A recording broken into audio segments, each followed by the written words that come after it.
네, 반갑습니다. 방금 소개받은 한국건설산업연구원의 허윤경입니다.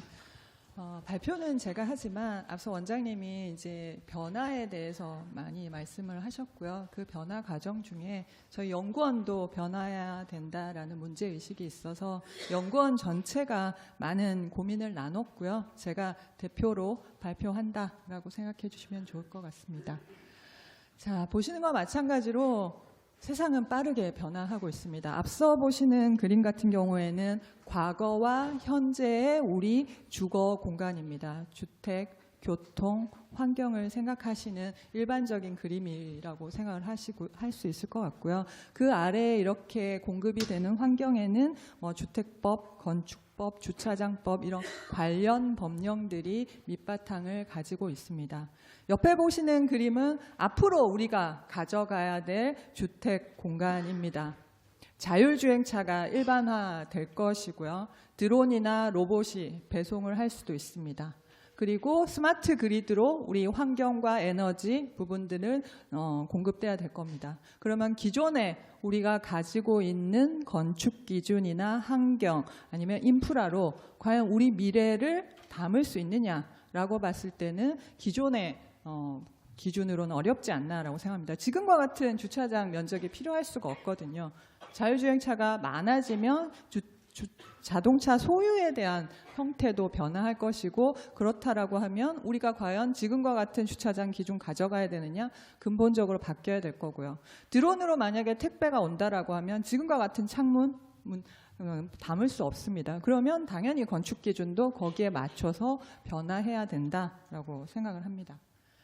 자, 앞에 보시는 그림은 우리가 지금 일반적으로 이루어지는 주택 건설 현장이라고 제가 판단을 하고 AI한테 그림을 부탁해서 그린 그림입니다. 지금 오른쪽에 보시는 그림은 미래의 우리 주택 건설 현장이라고 생각합니다. AI가 설계할 것이고요. 시공은 로봇이 하고 유지 관리는 IoT로 할 겁니다. 그럼 우리 기존에 우리가 주택법상에 있는 주택 건설 사업자가 과연 미래에도 동일한 지위를 누릴 수 있느냐 아니면 지금 현재와 같은 방식으로 대응이 가능하냐라고 보면 쉽지 않아 보입니다. 지금 이제 토론토에서 구글이 원래 스마트 시티를 하려고 했지만 사업성이나 여러 가지 이슈로 접기는 했습니다. 그렇지만 지금 현재 스마트 도시와 관련된 주요 사업자는 빅텍이 많이 있습니다. 토요타가 우븐시티라고 해서 사업을 하고요. 그리고 우리 세종 같은 경우에도 LG CNS가 주 사업자입니다. 우리 일반적인 건설 사업자가 아니라 지금 스마트 시티에 있어서의 주요한 플레이어들은 IT 업체가 되고 있다라는 겁니다. 그렇다면 앞으로 우리 생산 방식은 엄청나게 달라질 수밖에 없고요. 지금 이런 상황에서 첫 번째 보셨던 상품의 변화, 두 번째 보셨던 생산 주체의 변화 이런 것들을 함께 고려할 때 과연 이대로 우리가 대응이 가능한가라는 질문에 봉착할 수밖에 없다라고 생각합니다.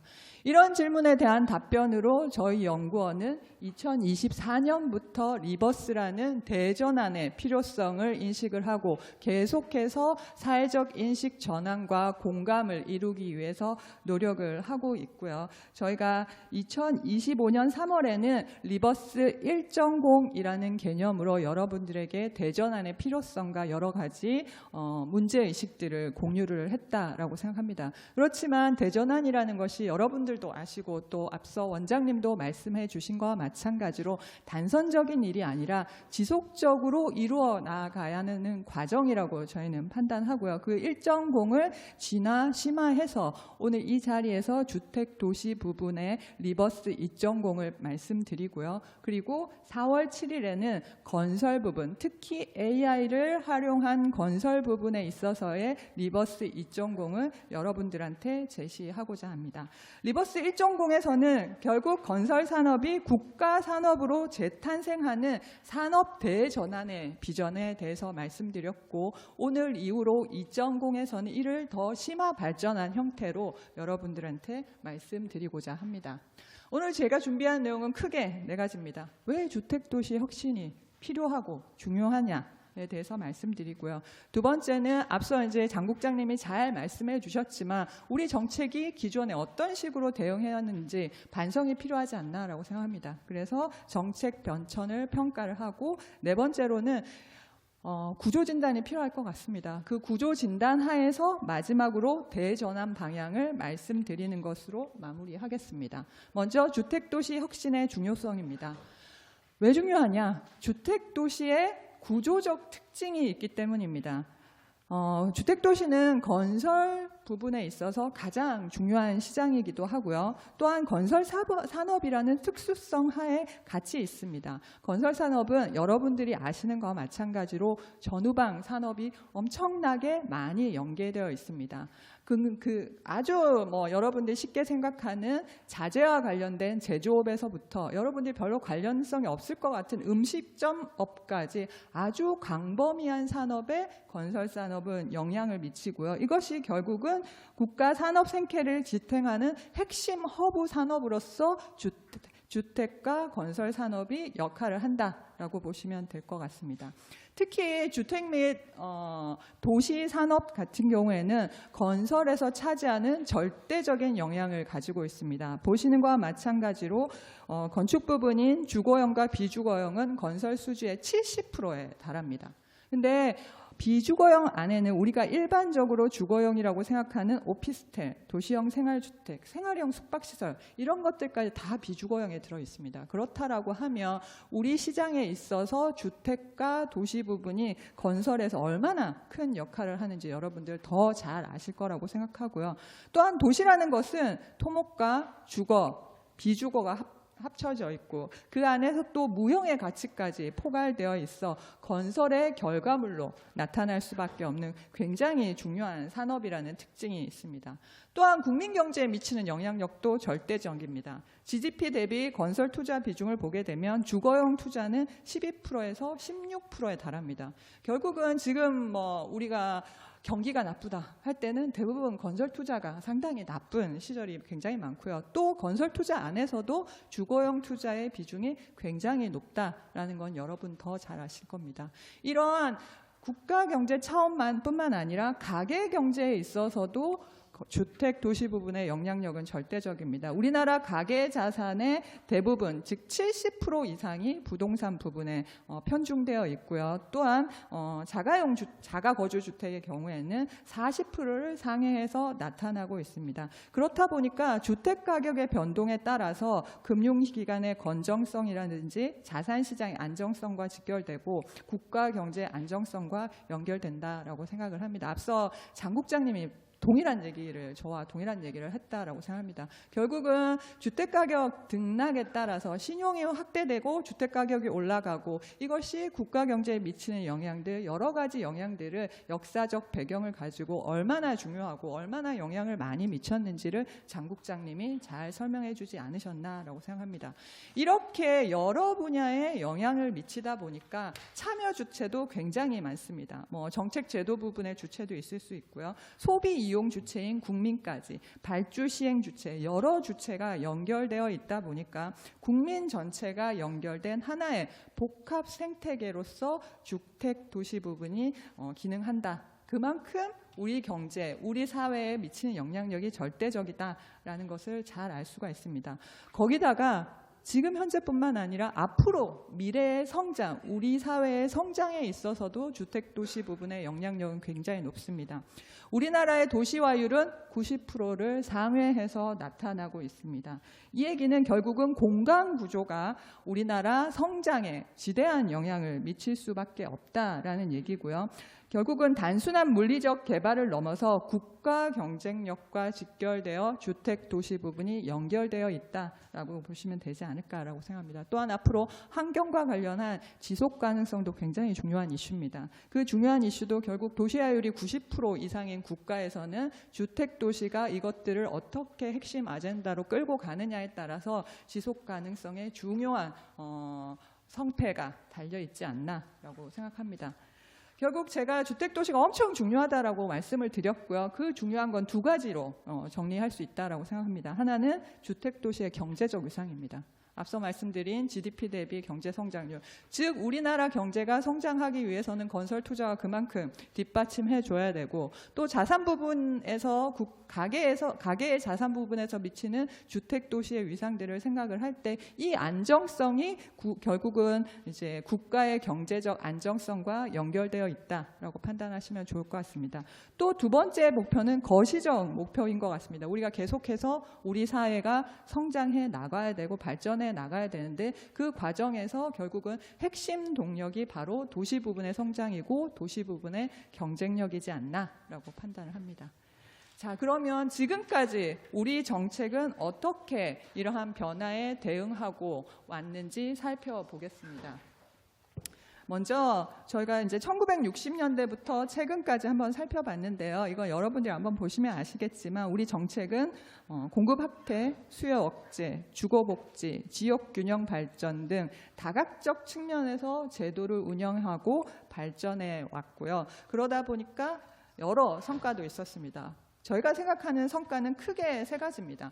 우리가 과거에는 늘 양적 부족의 시대에 살아왔고요. 그렇다 보니까 2024년에는 이걸 우리가 계속해서 노력했죠. 선분양, 대량주택 공급 이런 것들을 많이 해서 1987만 호에 달하는 주택 재고를 저희가 확보했고, 또한 주택 부족 문제를 단기간에 해결해 온 건 사실입니다. 또한 그렇다 보니까 주택 보급률도 100% 이상 달성을 했고요. OECD 대비해서 공공임대주택 재고의 비율도 상당히 확대됐습니다. 그리고 신도시 개발이라든지 대규모 택지 공급을 통해서 주택 공급과 지역 균형 발전도 함께 도모했고, 이런 것들이 우리가 지난 60여 년간 정책이 이루어온 성과가 아니었나라고 판단합니다. 그렇지만 이 성과 뒤면에는 여전한 한계도 있습니다. 앞으로 세상은 제가 앞서 말씀드린 것처럼 빠르게 변화하고 있는데, 우리 정책이 거기에 과연 지금 현 시점에서의 한계는 첫 번째로 제가 판단하는 것은 규제 강화와 완화를 반복해 온 일관성 없는 정책의 문제가 있지 않나라고 생각합니다. 늘 우리 정책은 주택 가격이 너무 중요한 정책 목표가 되다 보니까 경기 상황에 따라서 규제 강화와 완화를 반복해 왔고, 이러다 보니까 정책 신뢰 부분에 있어서의 미흡한 부분이 존재했다라고 생각을 합니다. 그렇다 보니까 정리를 하면 크게 세 가지 문제점이 있다라고 생각합니다. 일관된 정책 프레임 구축이 미흡했다. 두 번째는 정책 거버넌스가 부족했다. 세 번째는 공간 차별화 전략이 미흡하지 않았나라고 생각합니다. 예를 들어 그런 거죠. 저희가 정권별로 다양한 정책을 추진을 합니다. 근데 정권이 교체되고 나면 기조가 급격하게 전환되면서 정책의 연계성이나 지속성이 상당히 약화되는 문제들이 있었고요. 또한 주택, 토지, 금융, 조세 정책 간의 통합적 설계가 필요하지만 정책적 상충이라든지 중첩이 발생하는 사례도 나타나면서 정책 거버넌스 측면의 문제도 우리가 존재했다라고 생각합니다. 단기간에 주택을 대규모로 공급해야 되다 보니까 대규모 획일적 개발 방식이 반복됐고요. 그러다 보니까 어디를 가나 비슷한 공간, 대단지 아파트가 있는 그런 공간이 다수 발생하면서 공간 차별화 전략 부분에 있어서의 미흡한 부분들이 분명히 존재하지 않았나라고 생각을 합니다.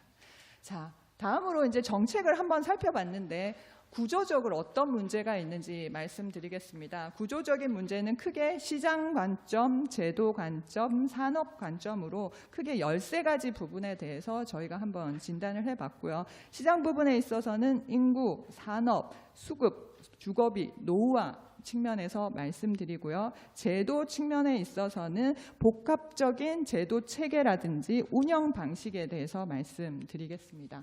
먼저 시장입니다. 여러분들이 잘 아시는 것과 마찬가지로 시장적인 측면의 제일 문제는 펀더멘탈이라고 할 수 있는 인구 구조가 변화하고 있다라는 것이고요. 저출생 고령화 심화로 지금 현재 계속해서 인구 구조가 빠르게 변화하고 있습니다. 그렇지만 주택도시 정책은 여전히 인구 증가와 가구수 확대를 전제로 한 공급 중심의 구조에 기반하고 있고, 그러다 보니까 대응 속도가 미흡하지 않나라고 생각합니다. 산업 구조도 마찬가지입니다. 제조업 중심에서 IT나 AI, 바이오 산업으로 전환되고 있지만 도시계획은 전통적 용도 지역과 물리적 토지 이용 규제에 기반하고 있어서 신산업의 공간 수요를 신속하게 수용하기에는 한계가 있다라고 보여집니다. 특히 속도에 문제가 있습니다. 사회와 기술은 우리가 예상하지 못한 빠른 속도로 변화하고 있는데 이 속도를 산업과 제도가 쫓아가기 어려운 문제를 내재하고 있지 않나라고 생각합니다.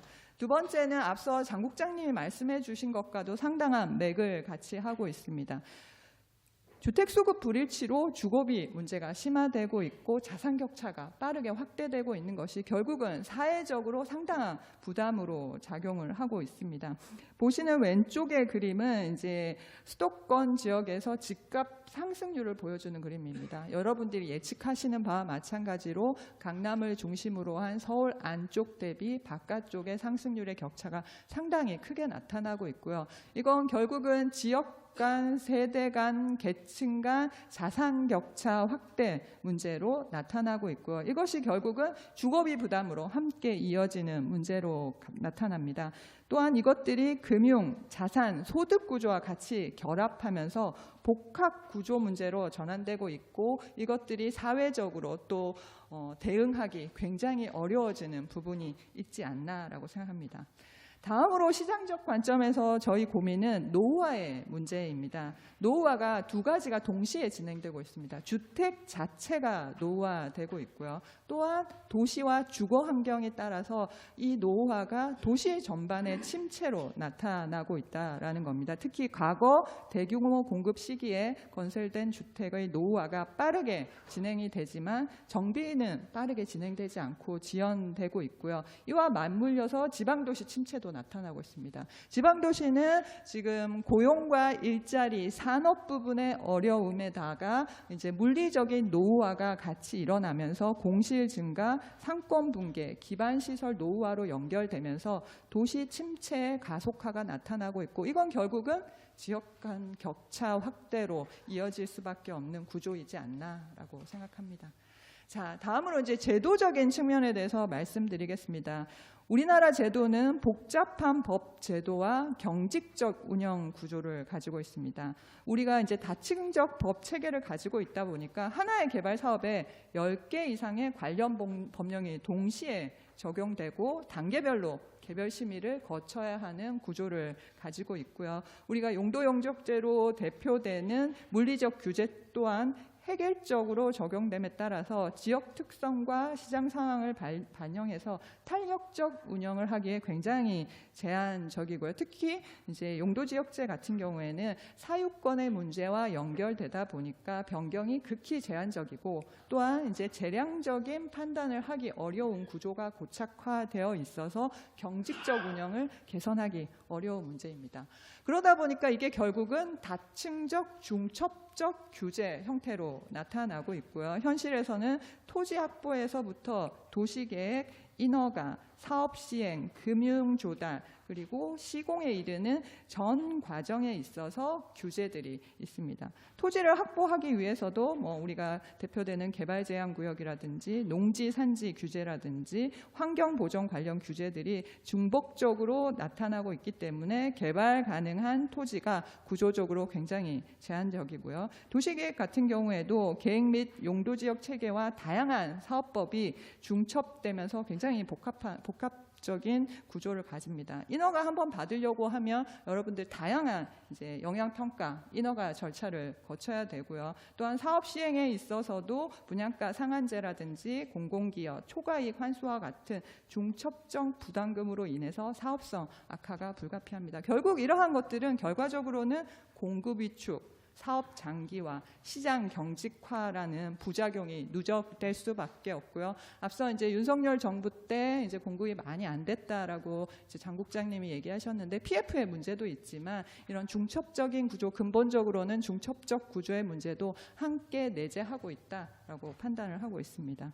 또한 제도적 문제는 앞서 제가 말씀드렸던 규제 강화, 규제 완화가 반복되는 모습을 지난 60여년간 지속해 왔고요. 이러한 정책 순환은 시장 참여자들에게 정책의 장기 방향성보다는 단기 정책 신호에 반응하도록 유도한다라는 겁니다. 이거는 결국은 변동성을 키울 수밖에 없는 구조를 가져갈 수밖에 없다는 겁니다. 소비자가 언제나 안정적인 정책이 있다라고 하면 지금 집을 사도 되고 5년 뒤에 집을 사도 되고 10년 뒤에 집을 사도 됩니다. 그렇지만 정책이 끊임없이 바뀐다라고 하면 내가 유리한 제도가 있는 이 시점에서 주택을 구매할 수밖에 없고요. 이거는 주택 수요를 단기간에 집중시킬 수밖에 없는 구조적 문제를 내포하고 있지 않나라고 생각을 합니다.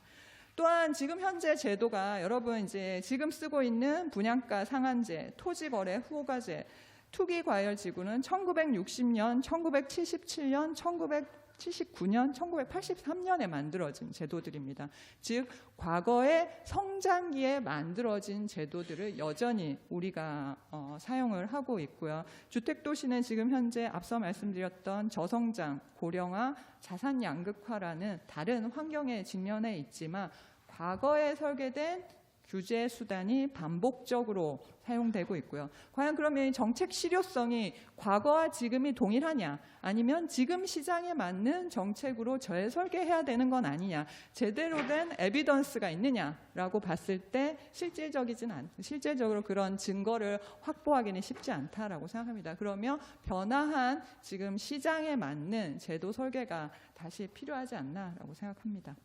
자, 그러면 산업은 잘했느냐? 산업도 반성을 해야 될 부분들이 상당히 많습니다. 선분양 중심으로 우리가 사업 모델을 구축하다 보니까 굉장히 경기 의존적인 모습을 보입니다. 보시는 옆에 그래프는 미분양입니다. 경기가 나빠지면 미분양이 엄청나게 늘어나고요. 경기가 좋아지면 미분양이 줄어들면서 경기가 조금만 나빠져도 미분양이 급격하게 증가하는 경기 의존적인 사업 구도를 우리는 가지고 있습니다. 대부분 이제 선분양 제도를 활용하다 보니까 그렇고요. 이건 결국은 우리가 가지고 있는 제도적 모습에 의한 결과이기도 합니다. 대량으로 토지를 판매를 하고 대량으로 주택을 공급하기 위해서는 선분양이라는 제도를 활용할 수밖에 없고요. 그러다 보니까 분양 중심의 사업 구조를 가져갈 수밖에 없는 문제는 가지고 있습니다.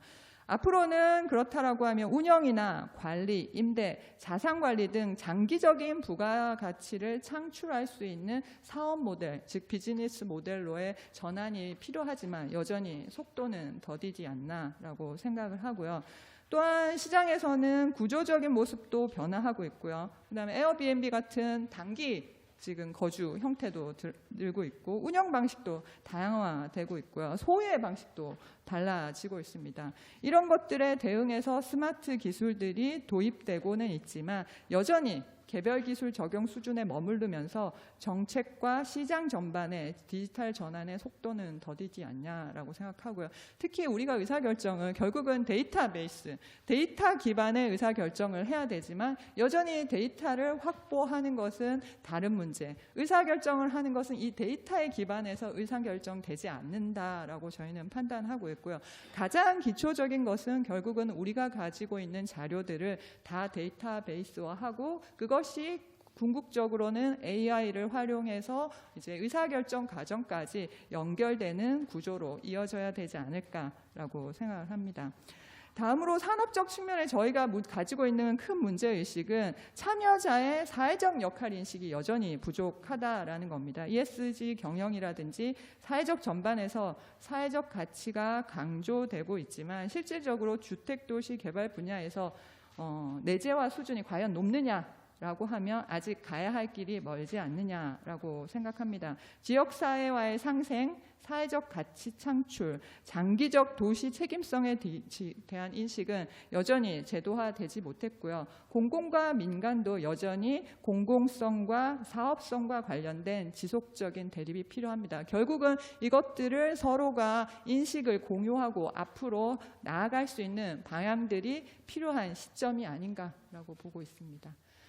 제가 이제 길게 여러분들한테 지금 현재 정책에 대해서도 말씀드리고 구조적인 상황, 우리가 왜 전환해야 되는지 여러 가지 말씀을 드렸는데요. 마지막으로 주택도시 대전환 방향에 대해서 말씀드리고 마무리하도록 하겠습니다.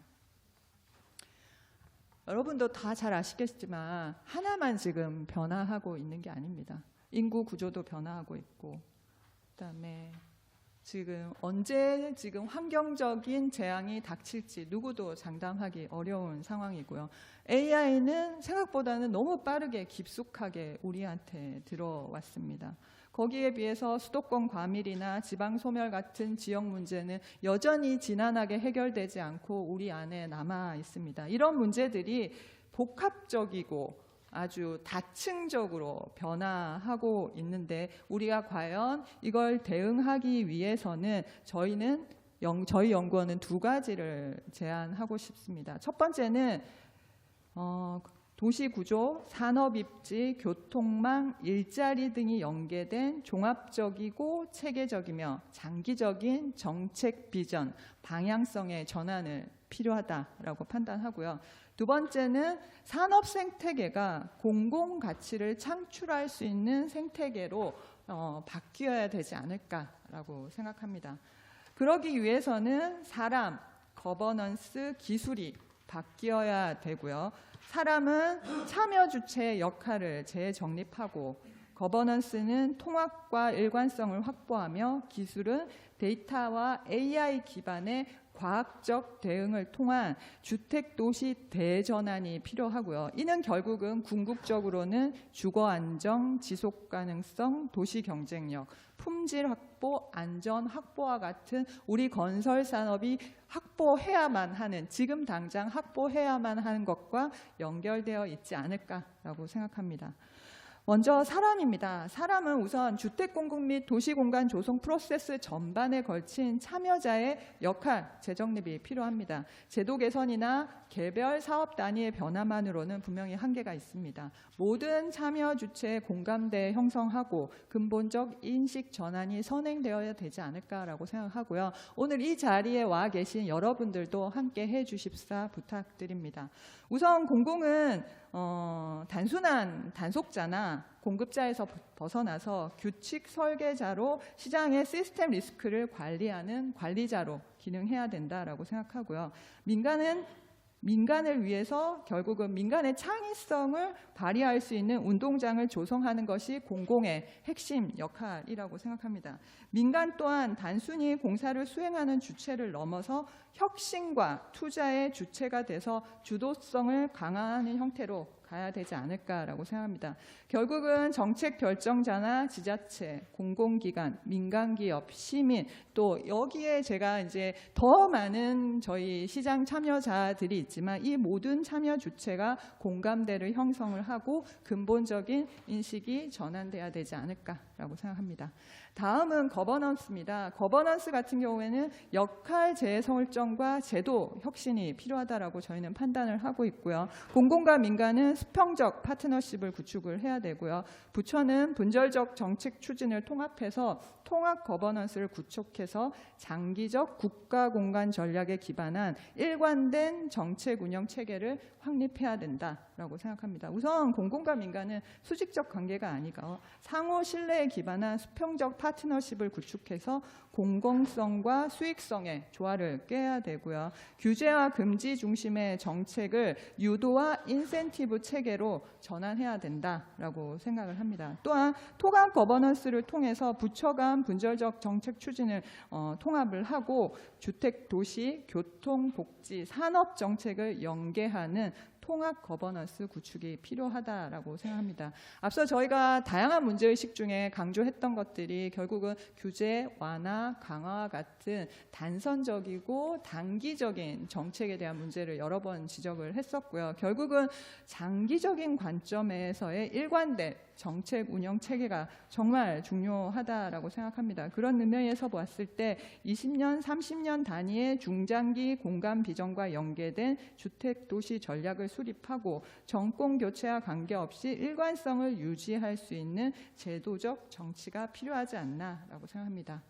마지막으로는 기술이 너무 빠르게 변화하고 있습니다. 데이터와 AI에 적극적으로 활용해서 이를 기반해서 정책도 산업도 변화해야 된다라고 생각하고 그 기반에는 결국 인구, 수요, 공급, 가격, 교통, 교육과 같은 모든 관련 데이터의 DB화, 데이터화가 필요하다라고 생각합니다. AI도 결국은 데이터 싸움이고 이 데이터화 기반 없이는 AI를 활용해도 분명히 한계가 있습니다. 그러면 이런 모든 것들이 데이터화돼서 DB화된 플랫폼이 만들어지고 그 위에서 시장 관리의 정밀도를 제고하고 AI 기반의 공간 시뮬레이션을 하고 도시 운영의 효율성을 가져간다라고 한다면 우리 주택도시 공간의 대전략 부분에 있어서 기술적인 혁신을 이룰 수 있지 않을까라고 생각을 합니다. 자, 제가 마지막으로 말씀드리면 저희 연구원의 건설 및 부동산 산업 재탄생 그 하부의 주택도시 리버스 2.0에 관해서는 사람, 거버넌스, 기술의 대전환을 통해서 주거 안정, 도시 경쟁력, 지속 가능성, 품질 향상, 안전, 산업 선진화의 기반이 될 수 있지 않을까라고 생각합니다. 이상입니다. 감사합니다.